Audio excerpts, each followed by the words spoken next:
Hola, bienvenidos nuevamente a nuestro espacio. Mi nombre es Esteban Marín Gómez Hola, mi nombre es Gustavo Cardona García. y en esta ocasión vamos a hablar de dos novelas del siglo XX de autores latinoamericanos y que están enmarcadas y relacionadas a lo que es el género literario de lo fantástico. Bueno, estas novelas son La Mortajada de María Luisa Bombal y Las Hortensias de Felisberto Hernández. Discutiremos alrededor de ellas basados en la definición del concepto de lo fantástico que nos ofrece el teórico Todorov.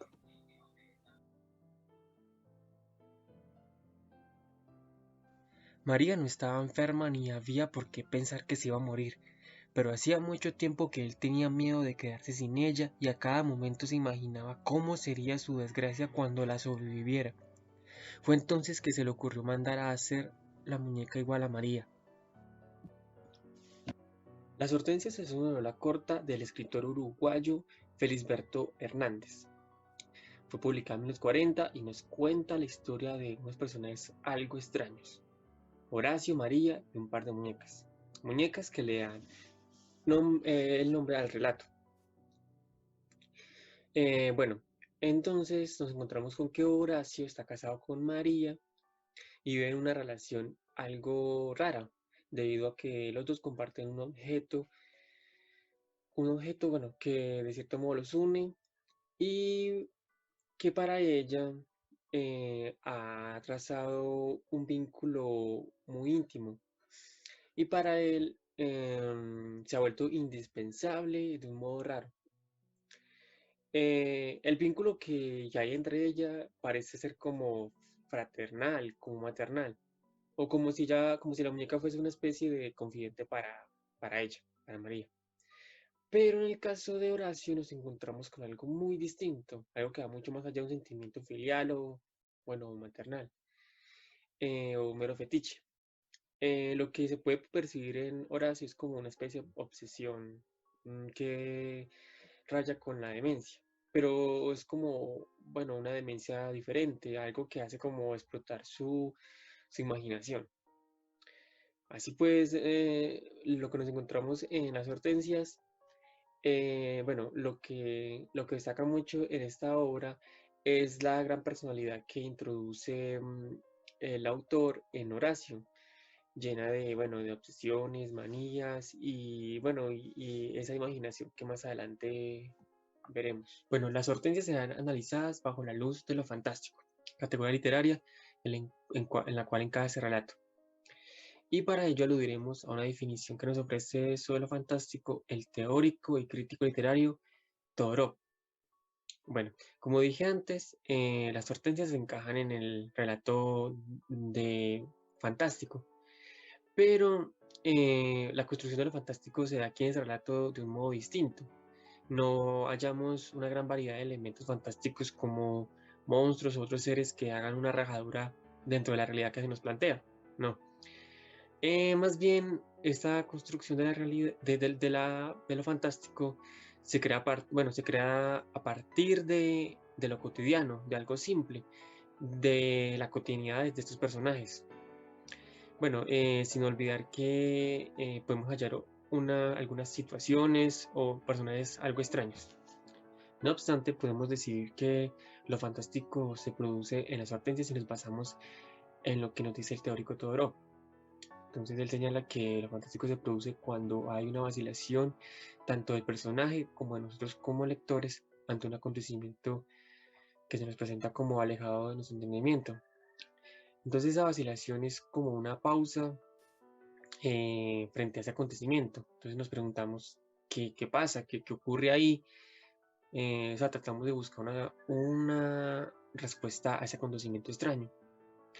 O sea, ese momento, esa tensión, bueno, que él se dice que es vacilación, es lo que él llama lo fantástico. Por ejemplo, y ya entrando a analizar la obra de las hortensias.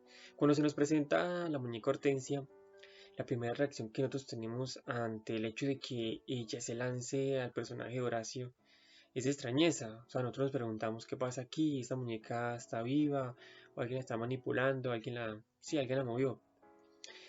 Ese momento, o sea, en el que todos pausábamos y decimos qué pasa aquí, sí es la vacilación, lo que dice todo lo que produce lo fantástico. Y también se puede decir que es como una tensión entre lo que pudo ser. Entonces se diría que pudo ser maravilloso. Sí, bueno, si se nos dijera que la muñeca sí, en este universo que se plantea acá, en el que vive Horacio, las muñecas viven. Entonces sería lo maravilloso. O digamos que, bueno, lo que se dio acá en este caso, que fue algo extraño y que luego pudo ser explicado. Y fue que la mujer de Horacio, María, manipulaba la muñeca. En el transcurso de la historia vemos que esto se sigue repitiendo. Hortensia en todas partes por su propia cuenta. Hortensia en el closet de Horacio, Hortensia en el balcón, Hortensia en lo alto de un árbol. A todo eso en algún momento nos hace dudar de lo que está pasando. ¿Qué explicación nos da? Bueno, se nos puede dar a esto. Pero después nos damos cuenta que es María, la esposa de Horacio, la que ha manipulado la muñeca y la que la lleva acá a uno de esos lugares. Entonces ahí surge la explicación de esto.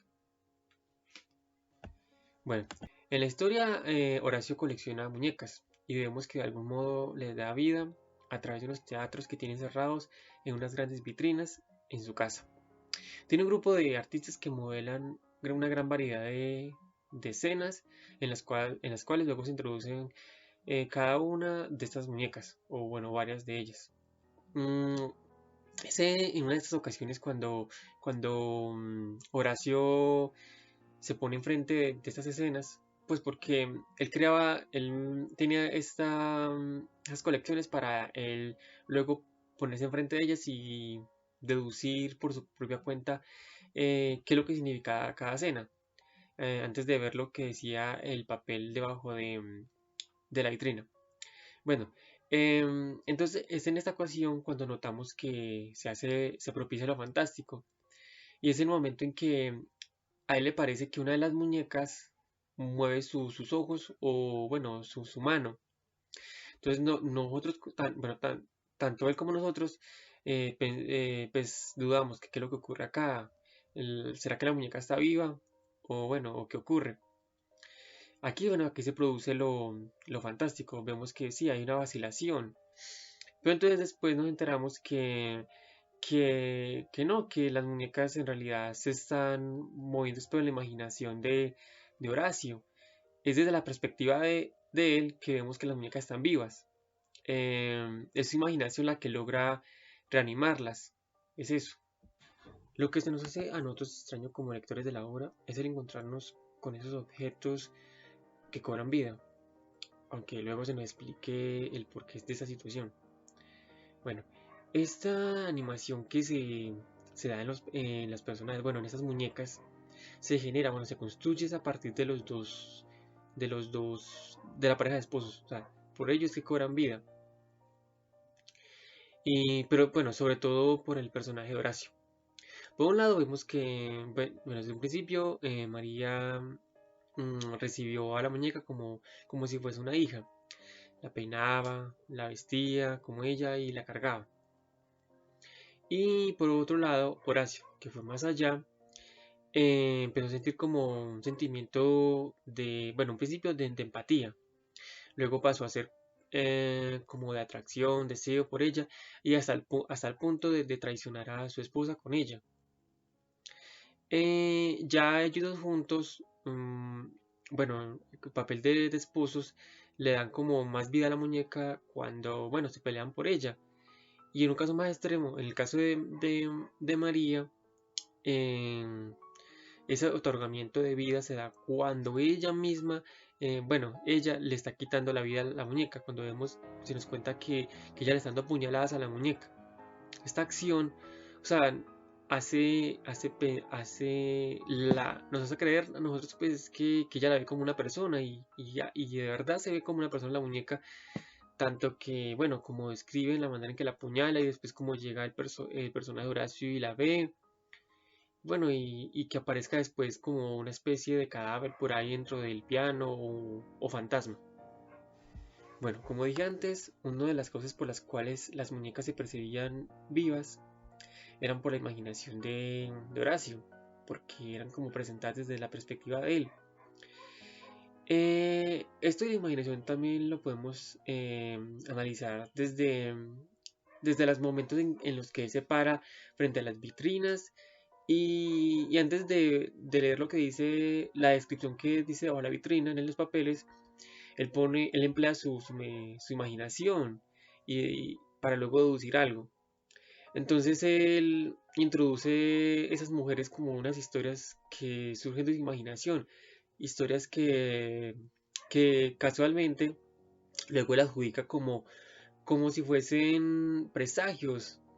Entonces su imaginación va más allá, porque entonces dice que lo que él está viendo ahí puede que sean señales de un futuro, de lo que le va a pasar a él, o bueno, o en su casa, o bueno, en este caso, él decía que eran presagios de la muerte de María. Horacio era un hombre obsesionado con sus muñecas, un hombre lleno de manías. No soportaba mirarse frente a un espejo. Por eso siempre los espejos estaban cubiertos o cuando iba al baño y se acomodaba su ropa, el espejo debía estar debajo, bueno, que no se viera su cara, solamente del cuello para abajo. Su imaginación lo llevaba a pensar que situaciones que se presentaban para él como muy peculiares, pero que en realidad eran casuales, para él fueran como presagios, señales del destino, que venían a decirle algo. Como es el caso que ahorita mencioné, que en una de las escenas que ve en sus vitrinas, hay una mujer vestida de novia como muerta. Una de sus deducciones lo lleva a pensar que es una señal que le dice que María está enferma o bueno, y que pronto va a morir. Bueno, cerramos diciendo lo que en un principio, que Las Hortensias es una novela corta en la que se propicia lo fantástico, pero desde un modo distinto, no desde los modos convencionales, sino que se aferra a otros recursos y que hacen que se vea de una manera simple. Como dije, pues no hay una proliferación de elementos que vemos en otras series de cuentos o de pronto películas, como es la irrupción de algún personaje como un monstruo que acabe con la paz que se ve en una comunidad. O sea, una realidad que se nos plantea como la de nosotros, real, entre comillas, y que luego es quebrantada por la irrupción de un personaje que nos hace dudar de lo que ya conocemos como realidad. O sea, en sí, o sea, no se hace tan patente esta idea en, en esta historia de las hortensias. Esa construcción de lo fantástico se logra más bien, como dije en principio, desde lo cotidiano de los personajes, desde una relación algo disfuncional de esta pareja que, mm, que consigue como mantenerse un poco eh, mm, en una buena condición con la acogida de la muñeca, pero que al fin de cuentas como que solo logra alterar más la imaginación, bueno, o lo que padece este personaje de Horacio, que lo ayuda a imaginar que la muñeca Hortensia vive.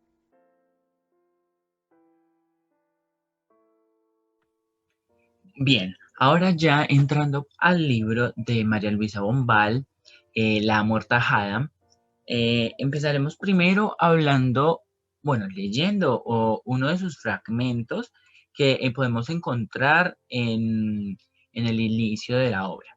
Dice así, abro comillas. Y luego, que hubo anochecido, se le entreabrieron los ojos, un poco, muy poco. Era como si quisiera mirar, escondida detrás de sus largas pestañas, a la llama de los altos cirios. Cuantos la velaban se inclinaron entonces para observar la limpieza y la transparencia de aquella franja de pupila que la muerte le había logrado empañar. Respetuosamente maravillados, se inclinaron sin saber que ella los veía, porque ella veía, sentía.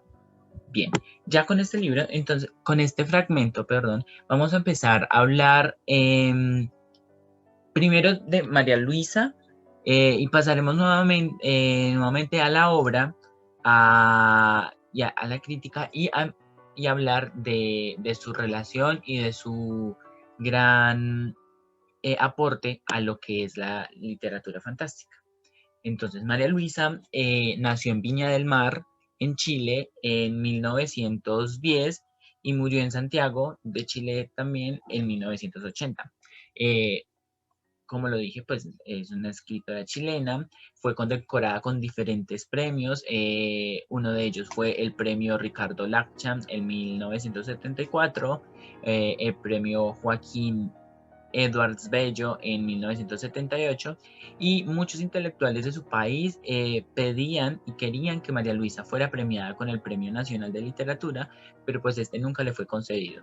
Ella tuvo un gran reconocimiento en lo que se puede decir en Sudamérica por parte de muchos escritores muy influyentes de la época, de las vanguardias y pues de este tiempo del siglo XX. Su obra es relativamente breve en extensión, ya que pues, se centra en personajes femeninos principalmente y en todo ese mundo interno que ellos tienen, que ellas tienen. Y pues esa forma, esa búsqueda en el que el personaje intenta escapar pues, de una realidad. Entonces se puede decir que ella no está estrictamente vinculada a una vanguardia o a un género o a una corriente literaria, pero pues porque trató de alejarse a lo que sería como las vanguardias y el ecologismo que en la época estaba como a flote, lo que tenía más relevancia en las zonas o en los aspectos literarios de los países suramericanos. Y pues entre sus obras más conocidas podemos encontrar pues La Amortajada, de la que estamos trabajando hoy, y su novela La Última Niebla. Bueno, La Amortajada es una novela que fue publicada en 1938 y está marcada en casi toda su extensión, por lo que se podría llamar la sumisión psicológica de un hombre en ese personaje femenino.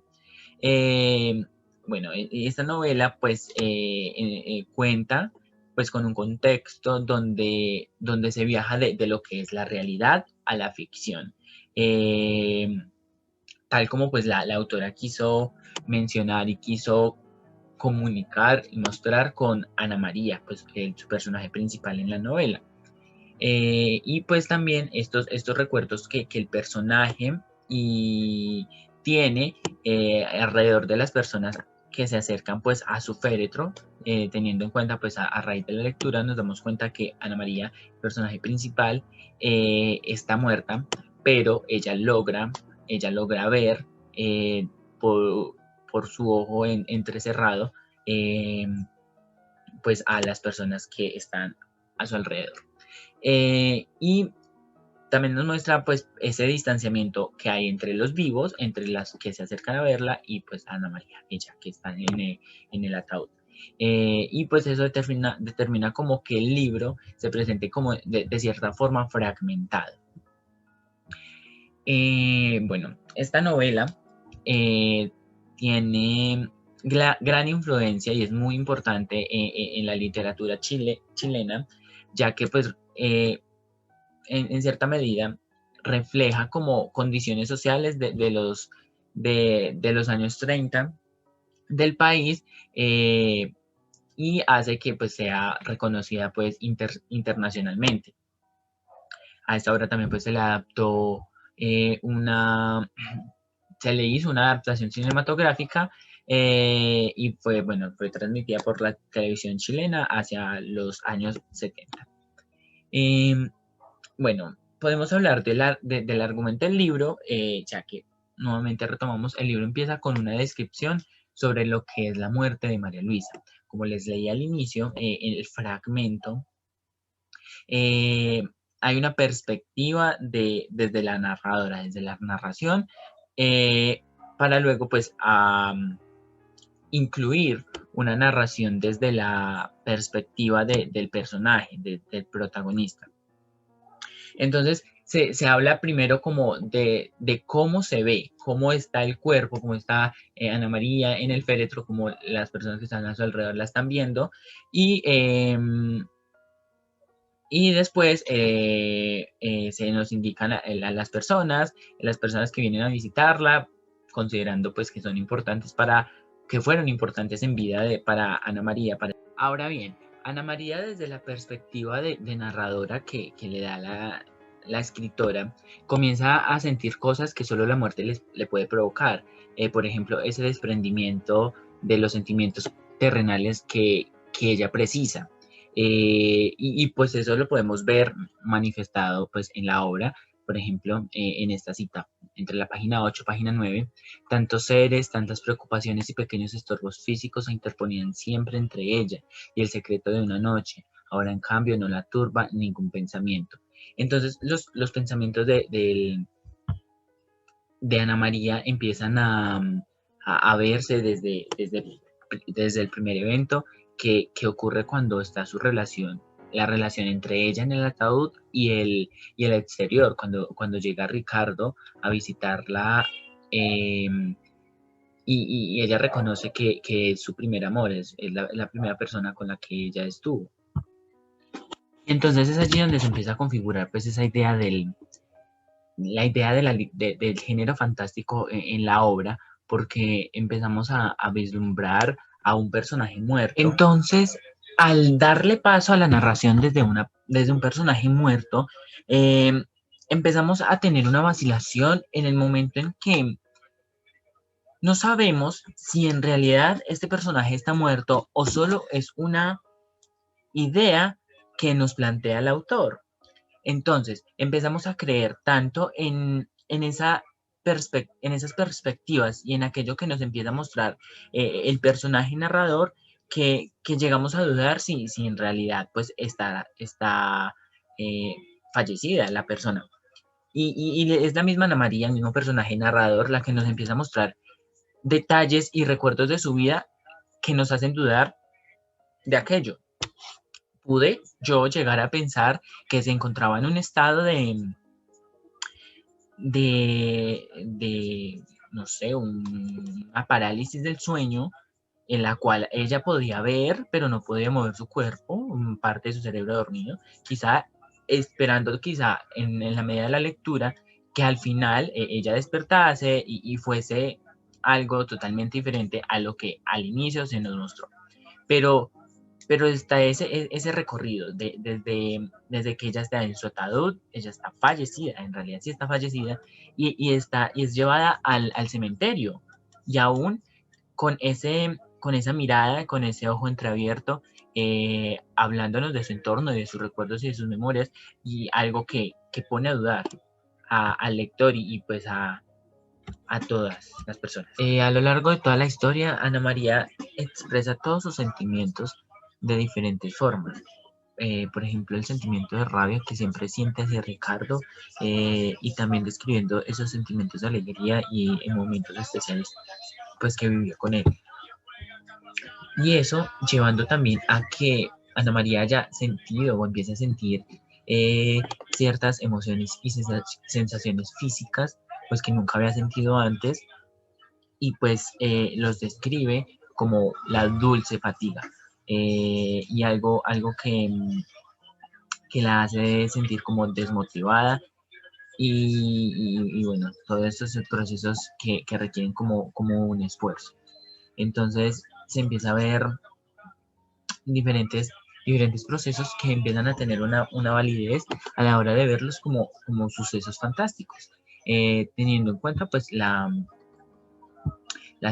significado, bueno, o cómo lo considera Todorov, ya que dice pues que la expresión de literatura fantástica se refiere a una variedad de la literatura, o como se dice corrientemente, pues un género literario. Y se empieza a ver como a obras literarias desde el punto de vista desde un género, en algo particular. Listo. Entonces, de acuerdo a Todorov, en su libro Introducción a la literatura fantástica, y de acuerdo a lo que él define como fantástico, como ese momento de duda en donde de un personaje de ficción y del lector implícito del texto, hay un límite, se crea un límite de la ficción fantástica que estarían marcados. Entonces, se crea un amplio espacio en lo que se alberga o se tiene presencia de lo maravilloso. Y también se habla o se puede empezar a ver de lo extraño. Entonces esa duda responde como a esos momentos de vacilación y donde empieza a aparecer eso maravilloso que hace pues que el lector y que el personaje pues tengan un papel fundamental como para poder que los elementos sean mostrados. Entonces, como decía, es aplicable a la obra La Amortajada de María Luisa Bombal, esa idea de que está en el género fantástico. Digamos porque también una de las características del género fantástico es que toma u opta por objetos o personajes reales eh, que son llevados a realizar como ciertas acciones, pero que a nuestra visión y a nuestra lógica como lectores no resultan pues un poco extrañas. Entonces es por eso que la idea de que un personaje, una persona muerta, esté relatando su historia con las personas y todo su recuerdo y su memoria pues sea algo extraño, algo insólito.